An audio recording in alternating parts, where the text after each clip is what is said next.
Et en plus de ça, au même moment, mais ça c'est subsidiaire, mais j'avais aussi reçu, on avait eu un problème de chauffage. Le proprio, donc on louait, hein, on était locataire, le proprio a fait appel à un chauffagiste qui était venu changer comment on appelle ça, le gros bloc là, qui tourne là. Pas une pompe, c'est comme une pompe en fait, l'accélérateur ou je sais pas quoi. Il avait changé le truc, il y en avait pour genre 800 balles de facture. Et genre un mois et demi après, je reçois un courrier du chauffagiste, mise en demeure de régler. Monsieur 1 n'a jamais payé la facture.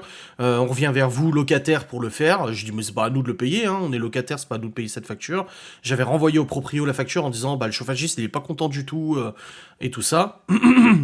En plus, le propriétaire nous avait promis de changer la chaudière, ça faisait partie, c'était dans le contrat chez le notaire, il avait dit qu'il s'engageait à changer la chaudière avant qu'on rachète la maison et tout. Et un jour, je l'appelle pour dire, voilà, il y a la facture qui est impayée et tout, ouais, je vais la payer, mais j'ai tout problème d'argent et tout. Je dis, et ça se passe comment pour le changement de la chaudière? Alors moi, ce que je te propose, c'est que tu changes toi la chaudière, et du coup, on enlève les 10 000 balles, à peu près, il y avait un devis de 10 000 balles de chaudière, du prix d'achat de la maison. Je dis, mais là, la maison, on l'a même pas achetée, en fait. Donc, ça se pose même pas la question, elle est même pas achetée, la maison. Oui, mais j'ai plus d'argent, voilà. Donc, en fait, on s'est fait couillonner. Ouais, les circulateurs, merci. On s'est fait complètement couillonner, quoi. Je sais pas ce qu'elle devient cette maison, Bah, je peux vous le dire, ah bah oui, je peux vous le dire, parce que c'est bon, c'est fini, alors bah voilà, je vais vous raconter ce qui s'est passé. Alors, cette maison a été prise en contrat notarié, donc un bail sous notaire, voilà, sous contrat notarié, en location option d'achat, c'est-à-dire que tous les loyers seront déduits, quasiment tous les loyers seront déduits du prix d'achat de la maison, avec un prix d'achat qui avait été fixé chez le notaire. Voilà. C'était comme ça. Et il était stipulé dedans que c'était une location meublée. Parce qu'en fait, c'était plus avantageux fiscalement pour le propriétaire. Jusque-là, pas de problème. Je signe le contrat, le bail, machin et tout ça. On arrive au moment de faire l'état des lieux et le propriétaire fait appel à un huissier de justice pour faire l'état des lieux. Donc le huissier, il vient, les photos, machin, blabla, blabla. Une personne très désagréable d'ailleurs. J'ai encore eu affaire à elle la semaine dernière ou il y a 2 semaines. Je vais vous raconter, vous allez voir. Et du coup, elle fait les photos, machin, blabla, oui, là, il y a ça, il y a ça, il y a ça, il y a ça. Et le propriétaire, mes parents l'ont déjà rencontré, donc ma mère peut confirmer dans ce live que c'est un baratineur. Ma mère peut confirmer c'est un très très bon orateur. Et en plus, il est franc-maçon. Parce que ça, il m'avait dit qu'il pouvait me pistonner pour me faire intégrer une loge. Mes parents l'ont rencontré, très gentil le mec, voilà, blabla et tout, pas de souci, la maison, 2000 € par mois, location option d'achat, et du coup, il y a 1700 € qui sont retenus pour en déduction du prix de la maison le jour où vous voudrez acheter. Moi, de toute façon, je connais des banquiers, je pourrais vous motiver, vous pistonner auprès de banquiers, je vous trouverai la solution pour vous achetiez la maison, machin, enfin. Et après, une fois que l'état des lieux a été fait, c'est vrai qu'il nous a laissé les clés avant même d'emménager pour qu'on fasse des travaux. Donc j'ai fait des travaux, machin et tout ça, on a fait des travaux, blablabla. Très bien. Et le jour de l'emménagement, en fait, il est venu pour faire les papiers et tout de l'emménagement. Le bail était déjà signé chez notaire et tout ça, hein, donc on fait les papiers. Et là, il nous dit, bon, est-ce qu'il y a des choses que vous voulez que je récupère dans la maison que vous n'avez pas besoin ? Et on a dit, bah, par exemple, la table du salon, on n'en a pas besoin, les chaises non plus, le frigo non plus, y avait un très gros bar, en marbre et tout ça, bah ça, pareil, vous pouvez le dégager, ça, enfin, une très grande liste d'objets, du coup, qu'on n'avait pas besoin. Lui, s'était gardé dans le bail l'accès à une pièce fermée à clé qu'on n'a jamais eu accès, où il y avait toutes ces bouteilles de vin. Il avait des bouteilles de vin, des œuvres d'art, des choses comme ça. Voilà. Et du coup, il dit ok, pas de souci, bah, je vais faire venir des amis et tout ça, on va tout stocker chez un antiquaire et je vais les vendre. Donc ça a été filmé, et fait très important, ça a été filmé en vlog. L'emménagement où le propriétaire, il débarrassait ses meubles. Donc en gros, on a loué du meublé, mais il a enlevé tous les meubles qu'on ne voulait pas. Jusque-là, c'est un accord, c'est de la confiance et tout ça. Et après, à chaque fois qu'il y a eu des travaux à faire, il me disait à chaque fois, envoie-moi un mail, comme ça je te valide les travaux, et comme ça t'es sécurisé. C'est là où en fait tu vois à quel point la manipulation est forte. Donc moi, je veux faire des travaux là, je dis voilà, j'aimerais faire ces travaux-là, là, là. Ok, t'as mon go, pas de souci, de toute façon cette maison c'est chez vous. À chaque fois il répondait ça. Cette maison pour moi, je considère qu'elle est à vous. Même si vous l'avez pas encore achetée. On fait des travaux, c'est pour ça qu'il y a plein de gens qui sont ah, t'as vu tous les travaux qu'ils ont fait. On avait l'autorisation. Je dis j'aimerais retirer des arbres dehors, de la végétation, j'aimerais installer un poulailler, etc. Pas de problème, t'inquiète, y a pas de souci, y a pas de souci. Bon, ok, pas de problème. Et il y a eu le fameux matin où il y a eu la grosse fuite d'eau dans le sous-sol, je l'ai appelé, j'ai dit voilà, il y a un problème d'étanchéité sur le petit toit qui était attenant à la chambre des garçons, il faudrait intervenir et corriger ce problème d'étanchéité. Ouais, t'inquiète, je vais faire venir quelqu'un. Il n'a jamais fait venir personne. Donc du coup, pour pallier au problème, j'ai mis 2 citernes et j'ai fait tirer des canalisations. Enfin, j'ai tiré des canalisations pour faire écouler dans les citernes. Ça a réglé le problème. Mais l'étanchéité n'était toujours pas faite. Donc je me suis dit, attends, en plus le mec il est friqué. Porsche Cayenne, Mini Cooper. Enfin, le Porsche Cayenne, on l'a jamais vu. On l'a rencontré, il roulait avec la Mini Cooper de sa meuf. Donc c'était pas sa femme, c'était sa copine. Voilà. Il roulait avec sa Mini Cooper. Bon, peu importe. Et une Audi A3 aussi, je sais pas quoi. Bref. Et le mec, voilà, très grand entrepreneur, très fortuné, machin, et tout ça, et tout ça. Voilà, l'argent n'était pas un problème pour lui, il s'en est suffisamment vanté, et tout ça. Enfin bref. On fait des travaux, il dit oui, pas de souci. On veut mettre une nouvelle baignoire, il dit ouais, pas de problème. Il y a même une fois, il est venu, il a dit ah, c'est dommage de mettre une baignoire dans cette salle de bain et tout, parce que c'est une belle baignoire à l'ancienne et tout. Mais bon, il a dit vous faites ce que vous voulez, c'est chez vous de toute façon. Donc on a fait des dizaines de milliers d'euros de travaux dans cette maison, honnêtement, vraiment. Ça a été assez conséquent. Et on a commencé à avoir des problèmes dans la maison. Il y a eu ce problème de chauffage où, en fait, il a fait venir un chauffagiste, mais il a jamais payé la facture. Moi, j'ai renvoyé vers lui, j'ai dit au chauffagiste, mais c'est pas à moi de le payer, je suis locataire. Ah bon, vous êtes pas propriétaire? Je fais non, je suis locataire. Ah d'accord, ok, bon bah je vais lui renvoyer, donnez-moi ses coordonnées. Et le problème, c'est qu'en fait, il avait pas d'adresse fixe. Il vivait en fait chez sa copine. Mais un coup chez sa copine, un coup ailleurs. Il avait pas de domicile fixe. Voilà. Et du coup, vient la séparation et tout, et un soir où mes parents étaient là, en plus, il est venu et il a dit, écoute Adrien, moi je t'apprécie beaucoup, je pense que t'as de l'avenir et tout ça, tu devrais garder cette maison, même si je dois te baisser un peu le loyer, voilà, on peut s'arranger et tout ça, moi j'ai pas envie que ça revienne à quelqu'un d'autre, franchement, en plus vous avez signé un contrat notarié, tu peux être propriétaire, y a pas de... Enfin voilà, ok.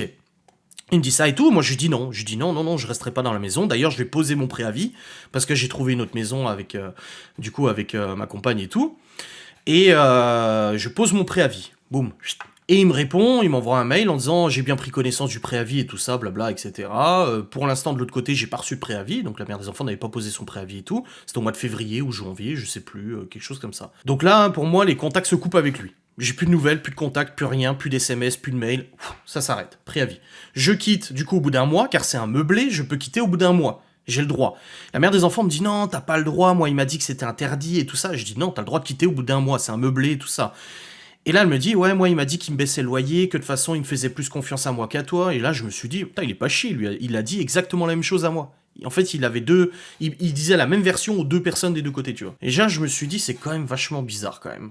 Et du coup, février, mars, avril se passe. Mère des gosses déménage au mois de juin, au mois de mai, je sais plus quoi. Et en fait, un jour, elle m'appelle en me disant, écoute, il y a un gros problème. Je dis quoi? Elle me dit, bah, il y a les flics qui sont venus à la maison, là, il y a quelques minutes. Alors moi je me suis dit, il se passe quoi, tu sais? Elle me dit, il cherche le propriétaire. Je dis quoi? Elle me dit, oui, il cherche le propriétaire. Apparemment, il y a un avis de recherche qui a été émis. La brigade de fraude, donc la brigade, je sais plus comment ça s'appelle là. C'est la brigade, je sais plus quoi. C'est ceux qui s'occupent de la fraude fiscale, machin, etc. Ils le recherchent et tout partout. Ils sont venus sonner à la maison. Ils m'ont demandé si je savais son adresse, machin et tout ça. Waouh, tu te dis, ouf, c'est répression des fraudes. Voilà. Et c'était un autre nom que la répression des fraudes. C'était la brigade, je sais plus quoi. Bref. Et du coup, on ne sait pas où il habite. On ne sait pas, pour l'instant, pas de nouvelles. Le loyer, il part tous les mois, le virement et tout ça. Et en plus de ça, moi, dans les courriers du coup qui étaient reçus à la maison, il y avait un courrier qui était adressé à son nom où ça marquait une mise en demeure du service fiscal, comme quoi il payait pas, il payait pas en fait la cotisation foncière des entreprises pour sa société, parce que la maison était détenue par une société, une SCI. Et c'est marqué qu'il avait toujours pas payé, il avait pas déclaré ça, les comptes, tu sais, les comptes aux États-Unis là, on a dû déclarer comme quoi on n'avait pas de compte aux États-Unis ou je sais pas quoi. Il avait rien fait de tout ça et du coup ça allait pénaliser machin. Je me suis dit, ça fait quand même beaucoup de courriers, beaucoup de factures impayées, beaucoup de problèmes, beaucoup de machins quand même, ça fait un peu beaucoup. Et là en fait, je prends mes renseignements et je me rends compte que plusieurs fois il avait parlé de son ex-femme en disant qu'il aurait dû la faire terminer dans un coffre. Il l'avait dit clairement même devant le notaire. Il avait dit oh mais de toute façon elle va finir dans un coffre de bagnole machin et tout ça. Et je me renseigne, je retrouve sur LinkedIn du coup son ex-femme et je la contacte. Et je lui dis moi j'ai quitté la maison, ça me regarde plus. Mais prenez contact avec la mère des gosses parce qu'elle y est encore et tout. Et en fait, il s'avère que ils ont divorcé, que la SCI qui détient la maison est à eux deux, et qu'il aurait, alors je dis au conditionnel, il aurait magouillé pour évincer son ex-femme des statuts de la SCI, sans lui payer sa part de ses statuts, et que la maison, en réalité, en fait, la moitié de la maison, elle lui appartenait à elle. Donc dans tous les cas, quoi qu'il en soit, la maison n'aurait jamais pu être vendue, et elle avait intenté des actions en justice contre lui, avait porté plainte, et que la brigade financière, voilà, sa brigade financière était à ses trousses, parce qu'il avait magouillé. En gros, on a signé un bail devant le notaire, donc le notaire, pas clean non plus, hein, pas clean du tout. Le notaire, en gros, a signé un bail entre une SCI et 2 locataires, alors que la SCI, en fait, ne détenait même pas l'intégralité du bien immobilier. Et c'est pour ça que du moment où on a tous quitté la maison, il a immédiatement recherché des nouveaux locataires, parce que son intérêt, c'était de continuer de faire louer la maison, parce que tant que des gens louaient la maison, eh ben, c'était bloqué pour les faire dégager.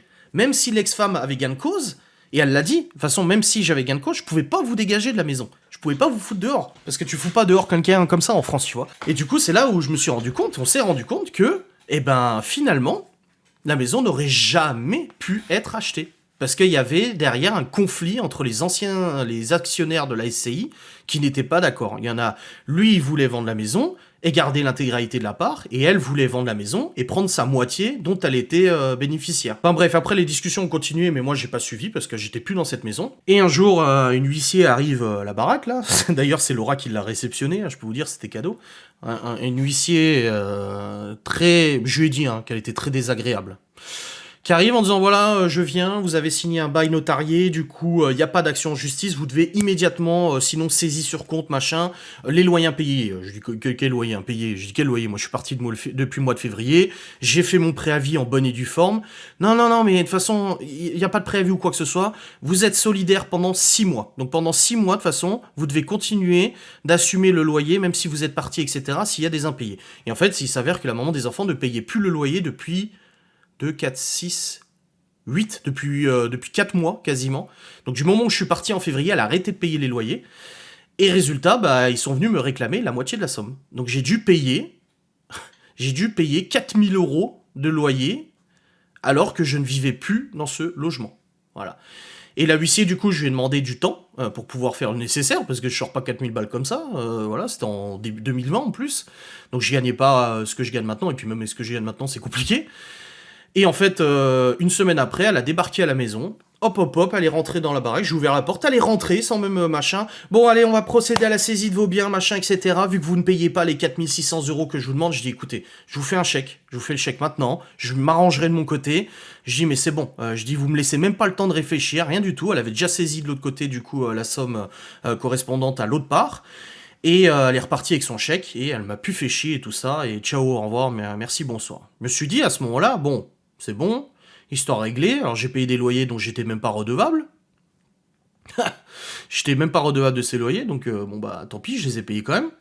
Enfin, légalement si, j'étais redevable, mais humainement ou moralement, c'est pour ça que les gens qui sont venus me casser les couilles en me disant ouais, tu vas pas aider à faire des rénovations, tu vas même pas aider à nettoyer la maison pour la rendre, tu vas même pas aider à faire la réparation des travaux, je viens de claquer 4600 € de loyer impayé pour une maison où je n'habite plus. Vous croyez quand même pas que je vais bouger mon cul pour aller aider quelqu'un qui me l'a foutu à l'envers? Parce que bon, les discours, moi j'ai l'argent pour payer le loyer, j'ai l'argent pour payer les loyers, j'ai l'argent pour payer les loyers, en attendant 4 mois de loyer impayé, et ça Laura en est témoin, elle a vu le papier. Bah mes parents aussi d'ailleurs. Donc non, quand tu découvres que 4 mois après, en fait, on te l'a mise bien à l'envers et que tu vas devoir payer la moitié des loyers d'un bien que tu n'habites plus, alors que t'es déjà comme ça financièrement, non, j'ai pas trop envie d'aller aider en fait. J'ai pas trop envie d'aller aider à faire des travaux ou quoi que ce soit. Donc voilà, ça explique un peu pourquoi j'ai pas fait ça. Enfin bref, les mois se passent et tout ça, pas de problème. La huissier refait l'état des lieux de sortie, du coup avec la maman des enfants, elle fait l'état des lieux de sortie et tout ça. Et là, je reçois la visite de la huissier, à nouveau.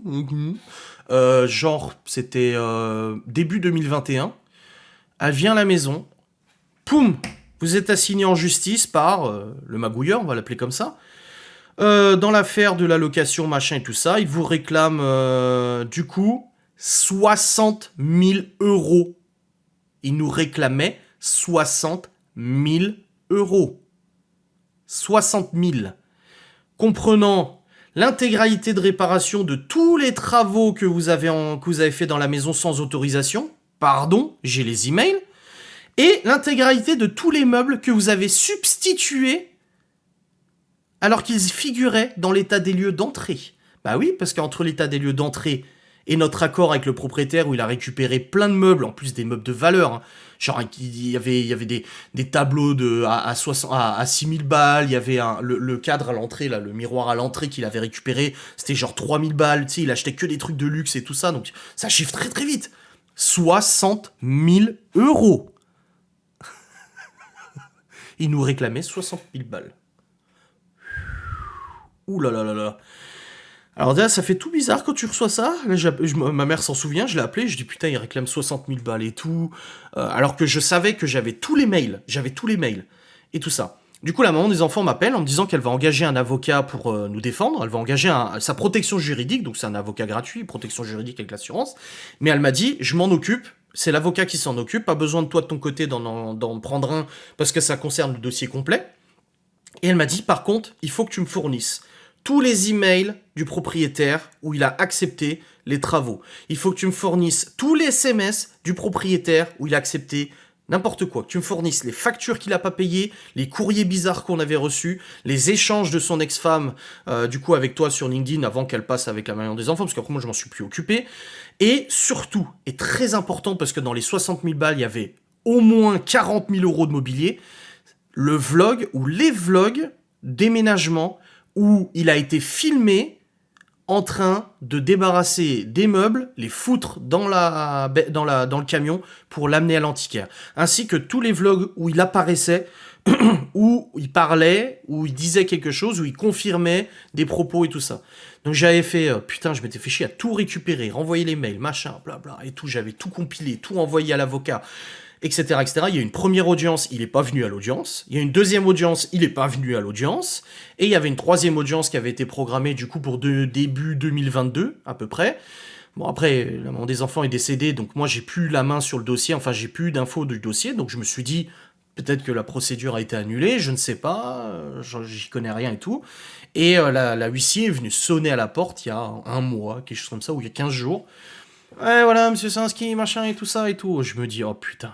Du coup, je sors dehors, parce qu'hors de question que je la fasse rentrer, celle-là.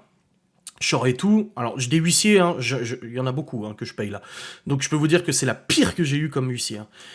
Je me dis, bon, alors, du coup, vous avez été condamné, hein, voilà. Mais je vous jure, elle parle comme ça, Laura peut confirmer, hein.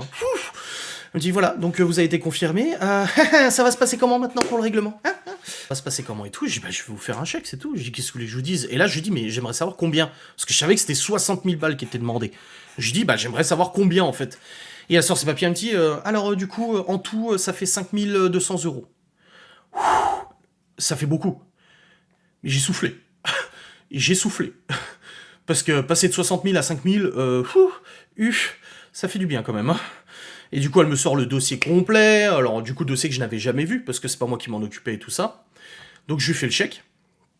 Non, je lui ai pas fait le chèque tout de suite. Je lui ai dit... Non, je lui ai pas fait le chèque. Je lui ai dit, je vais vous régler, mais laissez-moi quelques jours, histoire de m'organiser. Je dis, mais je vais vous régler. Ok, pas de souci, tenez-moi au courant à la fin de la semaine, machin, etc.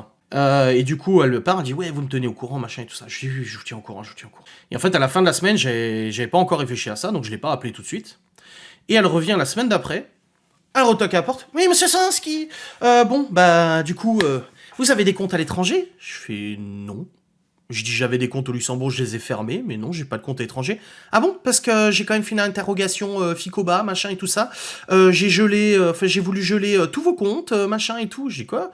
Je dis oui, un compte au Crédit Agricole. Je dis moi, Crédit Agricole, c'était mon ancienne banque, je suis plus chez eux. Oui, je sais, ils me l'ont dit. CIC, machin et tout, LCL, machin et tout. J'ai interrogé toutes les banques de France. Je vous ai trouvé des comptes que vous aviez il y a 10 ans. Enfin, je lui dis, mais c'est des comptes il y a 10 ans, en fait. Le Banque Populaire, c'était quand j'avais 18 ans, s'il te plaît. Donc voilà, donc maintenant, vous faites comment, hein? Parce que moi, il va falloir me régler, machin et tout. Et j'avais dit, bah sinon, on peut faire un échéancier. Ah non, moi, il n'y a pas d'échéancier, vous réglez la totalité. Sinon, je saisis tout. Je dis, oui, vous saisissez quoi? Bah, je dis, bah, vos meubles et tout. Je sais aussi que vous êtes propriétaire en indivision. Je pourrais lancer une procédure de, je sais plus comment elle a appelé ça, en fait, pour m'extraire de l'indivision et prendre ma part, pour donc saisir ma part de la maison. Ouais. Et j'ai dit, non, mais vous inquiétez pas, c'est bon, je vous fais le chèque maintenant. Elle me dit, oui, par contre, il y aura des frais en plus, hein. Il y aura des frais en plus, hein, monsieur, hein, parce que du coup, toutes les tentatives... Alors, du coup, j'ai payé 100 balles de frais pour chaque fois qu'elle a fait une tentative de saisie sur un compte. 100 balles à chaque fois. 100 balles, 100 balles, 100 balles, 100 balles. Elle a juste pas fait à la banque où on est actuellement. Voilà, je sais pas pourquoi, elle l'a peut-être pas vu dans le Ficoba, j'en sais rien. Mais j'ai payé 900 € de frais, je crois, d'huissier supplémentaires à la somme, tu vois. Donc j'ai payé ma part, je lui ai fait un chèque, voilà, et je lui ai dit, au bout d'un moment, je suis parti en fait chercher son papier, parce qu'elle avait oublié le papier, donc elle savait plus le montant de base. Donc je suis reparti chercher le papier, je suis revenu vers elle, et je lui ai dit, mais en tout cas, j'apprécie pas trop que vous me fassiez passer pour un exilé fiscal ou quoi que ce soit, hein. Elle me dit, ah non, j'ai pas dit ça. Je dis, non, mais bon, prétendre que j'ai des comptes à l'étranger ou je sais pas quoi, de l'argent caché, je dis, c'est un peu fort quand même, hein. Elle me dit, non, mais c'est juste que je sais très bien comment vous êtes. Je dis, ah bon, je suis comment? Elle me dit, bah, un mauvais payeur. Je dis, vous rigolez ou quoi? Je dis, un mauvais payeur. Je dis, en tout cas, ce que je peux vous dire, c'est que vous êtes la pire huissier à qui j'ai eu affaire, hein. Et ça sera un plaisir de plus jamais vous revoir, hein, je lui ai dit. Elle me dit, eh ben, c'est réciproque, hein, vous êtes le pire payeur que j'ai jamais eu. Je dis, ah, je crois pas, hein. Je dis, parce que les 4000 balles de loyer, vous êtes revenu une semaine après, je vous ai fait le chèque, il est encaissé, merci, au revoir, vous êtes parti après, hein. J'ai là, je suis en train de vous faire un chèque de plusieurs milliers d'euros, j'ai dit, vous allez l'encaisser, merci, au revoir. Je dis, je pense que vous avez quand même pire comme payeur ou quoi que ce soit, hein. Je dis, arrêtez un petit peu, hein. Enfin bref, elle m'a chauffé, et quand elle est partie, je dis, en tout cas, j'ai fait, hein. Au plaisir de jamais vous revoir, hein. Oh, quel... Et du coup, bah, j'ai payé quelques milliers d'euros, je sais plus combien, 3000 ou je sais plus quoi, au lieu de 60 000 qui étaient demandés. Et ouais, l'arrogance de la femme. Et en fait, j'ai eu le dossier, du coup, du jugement, et dans le jugement, c'est marqué... Monsieur Nanana réclame une somme de, je sais pas, 6000 € pour la disparition d'un bar, machin, etc. Et c'est marqué après en dessous, Monsieur Sazinski, par une vidéo validée par huissier, a montré que Monsieur était parti avec le meuble afin de le revendre aux antiquités. Et nanana réclame la somme de pour cet objet. Nanana, monsieur, par mail, a confirmé avoir récupéré ce meuble, machin, blabla, etc., etc. Donc en fait, tous les meubles qu'il a demandé, il l'a eu dans le cul, mais complet. Il l'a eu dans l'anus complet. Il demandait aussi des milliers d'euros pour le bureau. Pour le bureau, hein, on a posé le parquet, on a fait de la peinture, on a fait quand même des belles choses dans le bureau. Il réclamait des milliers d'euros pour rénover le bureau. Non mais foutage de gueule, tu vois. Et c'était marqué, en fait, la huissier, c'est celle-là qui est venue chez moi, qui avait fait l'état des lieux d'entrée et de sortie, elle a mal fait son travail parce qu'il y a 80% des points où il réclamait de l'argent, c'était marqué l'état des lieux n'est pas suffisamment détaillé pour valider cette demande de nanana. L'état des lieux ne tient pas compte de ces détails, machin, et nous ne pouvons donc pas statuer sur la véracité de la demande de réparation, machin. Il y a quand même eu quelques milliers d'euros à payer pour notamment la baignoire qu'il a fallu retirer pour installer du coup une autre, machin, enfin l'ancienne, blabla et tout ça. Il y a quand même eu des travaux de placo, des travaux de tuyauterie, de machin. Il y a eu 2-3 trucs, voilà, qui ont dû être faits. Et même le sol, c'est marqué, Monsieur Sansky et ont rénové intégralement le sol de la salle à manger et du salon, preuve avec la vidéo nanana qui a été publiée sur YouTube, ce qui constitue une plus-value, du coup, non négligeable à la maison de, il y avait la facture 2000 balles, je crois, c'était 2000 balles pour refaire le sol, voilà, donc en fait, le tribunal a quand même vachement bien travaillé, a quand même, alors c'est sûr qu'il y avait de l'argent à payer, parce qu'il y a des choses, je suis d'accord. Il y a des choses sur lesquelles je suis d'accord, il y a des choses qui n'ont pas été folles, mais la majorité des demandes ont été totalement déboutées et ça fait vraiment plaisir. Voilà. Donc voilà un petit peu l'arc de toute cette histoire. C'est pour ça que j'ai plus envie d'entendre parler de cette baraque, ça me sort par les trous de nez. Pour ça que les travaux, quand j'en fais ici, ça me rappelle un peu tout ce que j'ai fait comme travaux pour rien et ça m'a énervé aussi. Donc voilà. Sous cette histoire. Donc ouais, quand je vous dis que les huissiers toquent à la porte, ça continue. Voilà. Mais bon, cette histoire est réglée, c'est fini. Les parements de la cheminée, pareil, il a réclamé genre, je sais plus, 1000 €, 1200 € pour la rénovation au-dessus de la cheminée et tout. Et le juge, il a marqué que l'état des lieux ne faisait pas mention de l'état du mur derrière le tableau. Et du coup, on ne peut pas savoir si le mur derrière le tableau était en bon état ou en mauvais état. Il était en mauvais état en plus. Il y avait une ombre noire à cause du tableau tout derrière et tout ça. Le carrelage du sous-sol, il réclamait la destruction de l'intégralité du carrelage du sous-sol qui avait été mal posé selon lui, alors que la personne qui nous a posé le carrelage dans le sous-sol, c'est son gardien qui s'occupait de la maison depuis 4 ans. C'est le gardien qui s'occupait de la baraque depuis 4 ans. Donc il est pas chier quand même, hein. C'est lui qui nous a dit de contacter son gardien pour faire le carrelage, hein. C'est pas nous, c'est lui, il a dit « Ah mais contactez-le, il fait du bon boulot. » C'est lui qui s'occupe de la maison depuis des années, qui fait les travaux, machin et tout ça. Et lui demandait quoi? De détruire tout le carrelage, tu sais. Et non, pareil, ils ont dit que dans l'état des lieux, il n'était pas mention de l'état du sol, et on pouvait donc pas statuer sur l'état actuel du sol. Donc en fait, il y a plein de trucs qui ont été mal faits par la huissier, et que du coup, il s'est fait... il se l'est pris à l'envers, quoi. Mais voilà, c'est... Il aurait dû être content. Non, mais il essayait juste de récupérer de l'argent. Son but, c'était récupérer de l'oseille, c'est tout. Mais c'était un beau parleur, hein. Et il est toujours aux abonnés disparus, hein. Il est toujours aux abonnés absents parce que même son ex-femme cherchait voulait savoir où il habitait. Quel bordel, toi. Bah apparemment, ce que son ex-femme nous avait dit, c'est que c'était un escroc et un manipulateur depuis de nombreuses années. Il avait escroqué énormément de monde, manipulé énormément de monde et tout ça. Oui, il y avait des vidéos, c'est pour ça que grâce aux vidéos que j'avais gardées, j'ai un backup de toutes les vidéos depuis des années, grâce au backup des vidéos, grâce aux emails que j'ai gardés, grâce aux SMS que j'ai gardés, grâce aux photos, aux choses comme ça, il y a 90% des demandes qui ont été totalement déboutées. Voilà. 90% des demandes, il y a eu, je crois, 1000 balles au titre de l'article 700 de frais d'avocat, et le reste, bah, c'est, voilà, je crois qu'il y en a pour 2600 € de rénovation pour la salle de bain où il y avait la baignoire, ça je suis d'accord, parce qu'une fois que tu retires, ça casse et tout ça, enfin je suis d'accord. Voilà, ça c'était valable, je veux bien. Pareil, il réclamait 900 € pour le lave-linge et le sèche-linge, du coup, qui ne sont plus présents dans la maison. Ils sont tombés en panne, le lave-linge et sèche-linge, ils sont tombés en panne. Et j'ai le SMS où je lui dis, le lave-linge et le sèche-linge sont tombés en panne. Et il a répondu, je m'en souviendrai toujours, c'est votre maison maintenant, même si vous l'avez pas acheté, donc rachetez vous-même un sèche-linge et un lave-linge, et ça sera très bien. Il le savait qu'ils étaient tombés en panne, il a juste pas voulu les réparer. Ah, c'était... cette histoire. Mais bon, c'est derrière nous maintenant. Ah, quand j'ai appelé ma mère pour lui dire, écoute, la huissier est venue, il y a eu le résultat du jugement pour Châtel. Ouh là là là là là là là. Quelle histoire. Et ouais, voilà, c'est terminé, on va s'arrêter là. Ça m'a saoulé, mais au moins comme ça vous avez toute l'histoire. Et vu que c'est terminé et que j'ai le jugement, bah je sais que c'est terminé. Voilà. 60 000 balles, il réclamait. Non mais sérieusement, 60 000 € quoi. La maison n'aurait jamais pu être achetée. La maison n'aurait jamais pu être achetée. Ah, c'est comme son histoire de chaudière. Ouais, t'inquiète, je vais changer la chaudière, j'ai qu'une parole, c'est bon, avant l'hiver, elle sera... J'avais emménagé en avril. Avant hiver, elle sera changée, y a pas de souci, machin, vers septembre-octobre. Ouais, ça se passe comment pour la chaudière? Ouais, mais en fait, là, j'ai plus d'argent, j'ai tout investi dans une société, du coup, bah, t'as qu'à la changer toi, tu payes toi les 10 000 balles, et on les déduira plus tard de l'achat de la maison. Bref, les amis, je vais maintenant vous laisser. Ouais, maintenant je suis chez moi, on a notre petite famille, notre petite maison, nos petits travaux et tout ça. Pour nous, voilà, les travaux sont pour nous. Et on sait que c'est pour notre maison, notre bien immobilier. Et ça fait plaisir.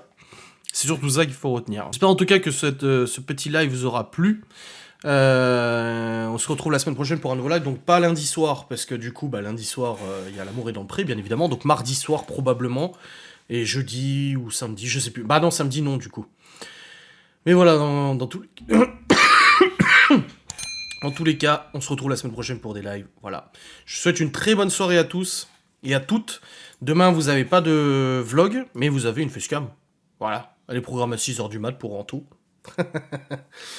Et ça sera très bien comme ça. Allez, des bisous à tous. Passez une bonne soirée. Salut.